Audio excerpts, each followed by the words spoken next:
Hello, moviegoers! It's time for another episode of CritiCarter, the show where I turn you into a cinephile.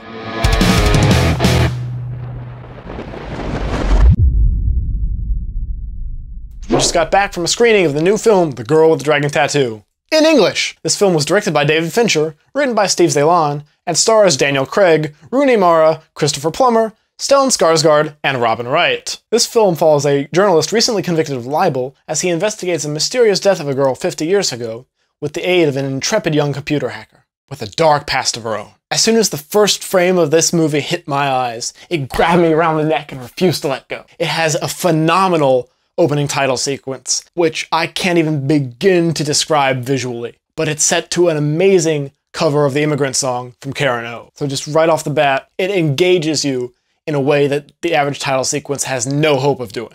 The music overall is absolutely incredible. David Fincher has once again teamed up with Trent Reznor and Atticus Ross, who also composed the score for his last film, The Social Network. And I would not be surprised if they garner another Academy Award nomination, and possibly even a win, for their work on this film. Being that it's a film that takes place in a foreign country, with actors who, for the most part, are not from said foreign country, I know you all want me to complain about the accents. And I want to, but not really. The film, if you don't know, takes place in Sweden. Scandinavian accents can tend to get comedic when they're exaggerated, so I think the fact that the cast chose to be more subtle with it was a smart choice. I could turn the rest of this film into just basic breakdown point by point of where the original Swedish film from last year compares with the Fincher version, but I'm not going to do that because I think that would sell this short as just being another cheap, shoddy American ripoff of an incredible foreign film. Both Fincher and Stellan with his script managed to do a lot and show some different things and shift the focus a bit compared to this original Swedish film.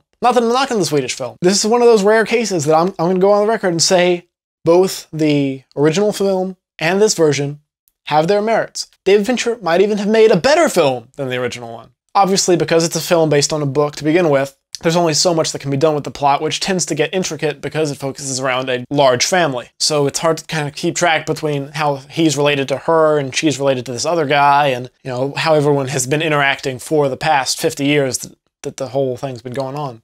I would not, however, recommend watching the Swedish film before you've seen David Fincher's version. The one thing I will highlight especially is Rooney Mara. You saw her last year in The Social Network. She was Erica Albright, the ex-girlfriend after the first 5 minutes of Mark Zuckerberg. And if you got really good eyes, you might have seen her for a few minutes in Youth in Revolt, but she didn't have any lines there, so nobody really paid attention to her at the time. Fincher has found one of the next great actresses. The role of Lisbeth Salander, I've always said, is the strongest female protagonist that I've ever come across, and it's a very challenging and complex thing. And to be able to inhabit the character in a way that she did, which was distinctive. I'm not going to say unique because there were a lot of similarities to Noomi Rapace's performance in the original film, but she did inhabit the role in a distinctive enough way and it was naturalistic enough to make you think she'd been doing the kinds of things that she does in this film her entire life, which if she has,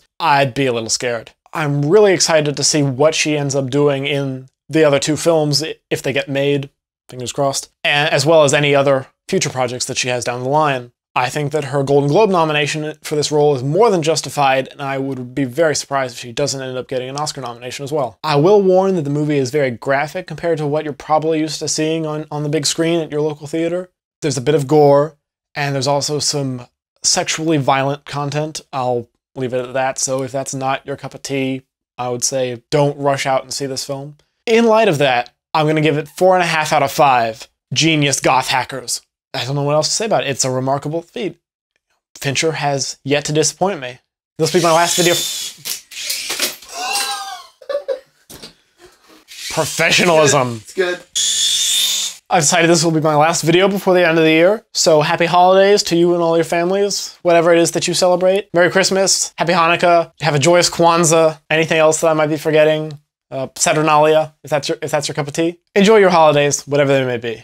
I hope 2012 treats you well, if you're using the Gregorian calendar, as many of us do. January is completely devoid, as far as I'm concerned, of wide release films that look remotely good to me. So I think we might talk about some of the limited release stuff that, you know, all that Oscar buzz and the other award ceremonies we've got coming up. So if you think that's a good idea, let me know if you have something better. Any older movies maybe that you want me to see that I might not have seen yet, feel free to suggest them. In addition to Dragon Tattoo, The Adventures of Tintin came out, so let's all see that. And on the 23rd, we've got We Bought a Zoo, the new Cameron Crowe film. And on the 25th, we have War Horse, the latest picture from Mr. Steven Spielberg. Highly recommend all of those, even though I haven't seen them yet, based solely on the credibility of the names associated with the projects. They might all be miserable failures. Who knows? Not me, because I don't get to see them early, because I'm not legitimate yet. Last week, I saw Sherlock Holmes, The Game of Shadows, so as always, that review will be over there. And whatever the first thing I end up seeing in 2012 for you guys, that'll be up over there. Make sure to pay attention to all the other places that I have, you know, the Facebook, the Twitter, the Tumblr, all that good stuff. Remember, it's always down below. I will be seeing the limited release movies as best I can. The Artist, the big black and white silent film that everybody's raving about, I'll be seeing that next week. It's coming to our local independent theater an hour away, but I'm dedicated, so I do that. Give me a big old thumbs up if you like this video, and subscribe to my channel if you haven't already, and why wouldn't you? Let's face it, you know, I'm gorgeous, and everybody agrees with me on movies, right? No. Fade to black.